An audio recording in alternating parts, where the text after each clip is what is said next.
Hey guys, welcome to my channel. Today we are continuing with the 1-year Bible, and if you are new to this channel, make sure you do subscribe. Hit that notification bell so you do not miss a thing. So we are going to go and read Genesis 31 through 31:16. When Rachel saw that she was not bearing Jacob any children, she became jealous of her sister. So she said to Jacob, "Give me children or I'll die."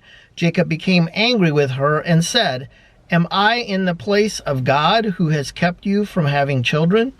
Then she said, "Here is Bilhah, my servant. Sleep with her so she can bear children for me, and I too can build a family through her." So she gave him her servant Bilhah as a wife.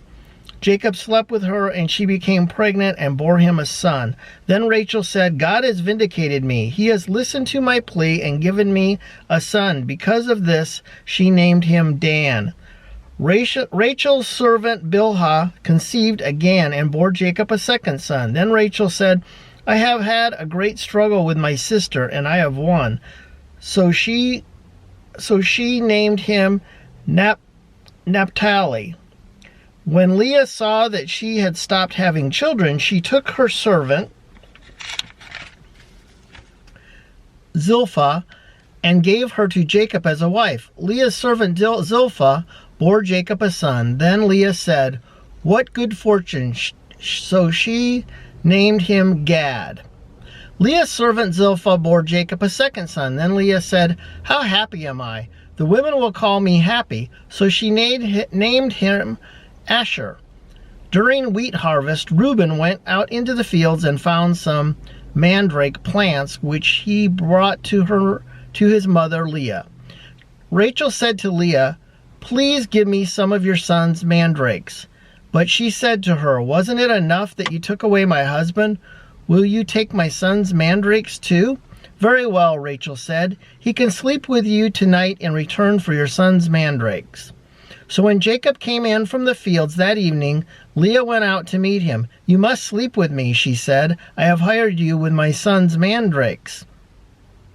So he slept with her that night. God listened to Leah, and she became pregnant and bore Jacob a fifth son. Then Leah said, "God has rewarded me for giving my servant to my husband." So she named him Ishkar. Leah conceived again and bore Jacob a sixth son. Then Leah said, "God has presented me with a precious gift.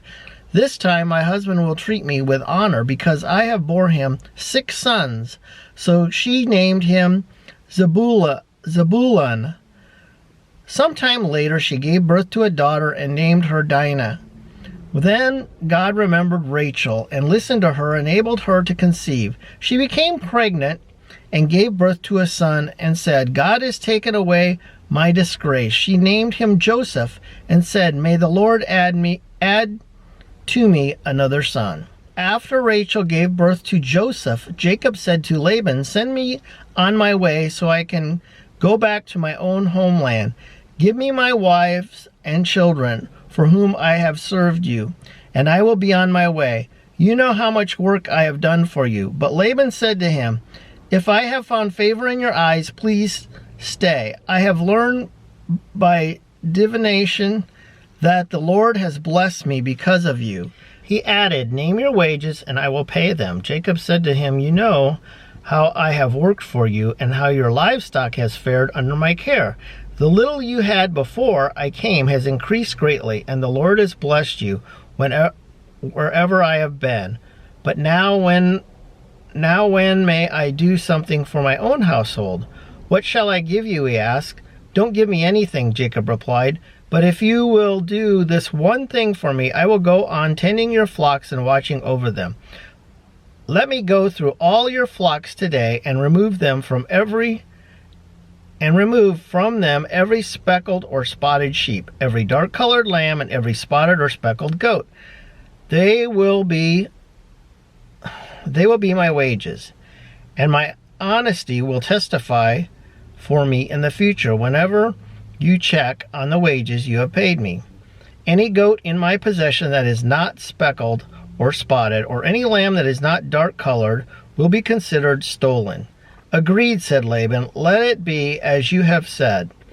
That same day he removed all the male goats that were streaked or spotted, and all the speckled or spotted female goats, all that had white on them, and all the dark-colored lambs. He had placed them in the care of his sons.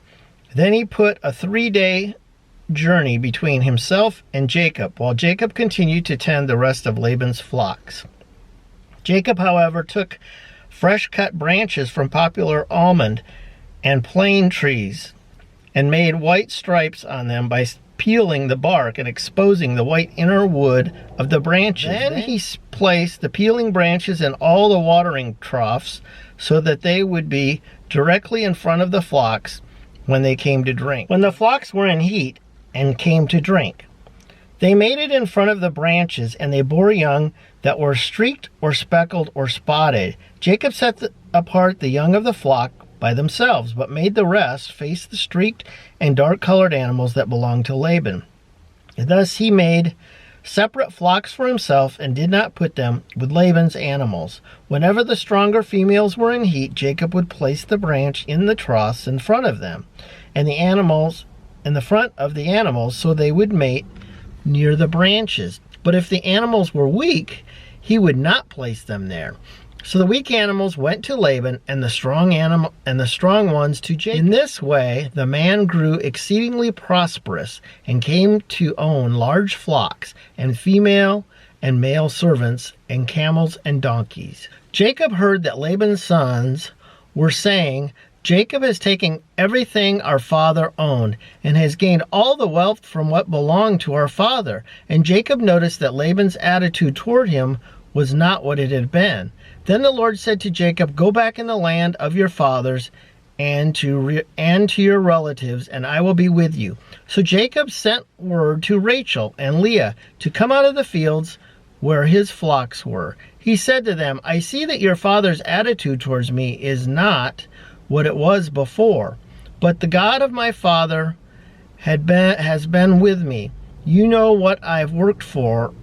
You know that I've worked for your father with all my strength, yet your father has cheated me by changing my wages 10 times. However, God has not allowed him to harm me.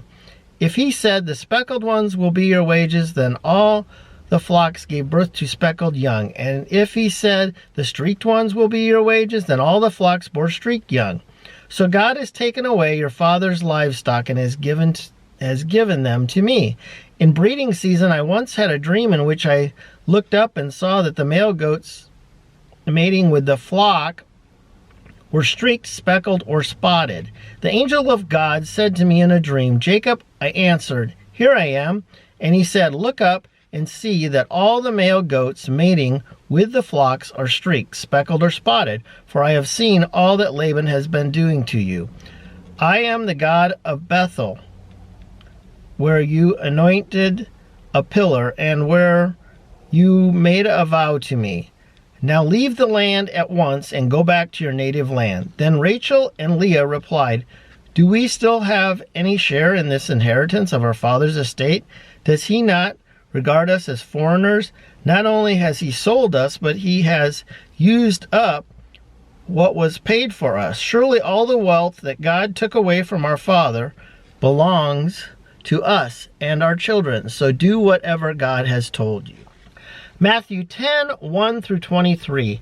Jesus called his 12 disciples to him and gave them authority to drive out impure spirits and to heal every disease and sickness. These are the names of the 12 apostles. First Simon, who is called Peter, and his brother Andrew, James, son of Zebedee, and his brother John, Philip and Bartholomew, Thomas and Matthew, the tax collector, James, son of Alphaeus and Thaddeus, Simon the Zealot, and Judas Iscariot, who betrayed him. These 12 Jesus sent out with the following instructions. Do not go among the Gentiles or enter any town of the Samaritans. Go rather to the lost sheep of Israel. As you go, proclaim this message. The kingdom of heaven has come near. Heal the sick, raise the dead, cleanse those who have leprosy, drive out demons. Freely you have received, freely give. Do not get any gold or silver or copper to take with you in your belts. No bag for the journey, or extra shirt or sandals, or a staff, for the worker is worth his keep. Whatever town or village you enter, search there for some worthy person and stay at their house until they leave. As you enter the home, give it your greeting. If your home is deserving, let your peace rest on it. And if it is not, let your peace return to you. If anyone who will not welcome you or listen to your words, leave that home or town and shake off the dust of your feet. Truly I tell you, it will be more bearable for Sodom and Gomorrah on the day of judgment than for that town. I am sending you out like sheep among wolves. Therefore be shrewd as snakes and innocent as doves. Be on your guard. You will be handed over to the local councils and be flogged in the synagogues. On my account, you will be brought before governors and kings as witnesses to them and to the Gentiles. But when they arrest you, do not worry about what to say or how to say it. At that time, you will be given what to say, for it will not be you speaking, but the Spirit of your Father speaking through you. Brother will betray brother to death, and a father his child. Children rebel against their parents and have them put to death. You will be hated by everyone because of me, but the one who stands firm to the end will be saved. When you are persecuted in one place, flee to another.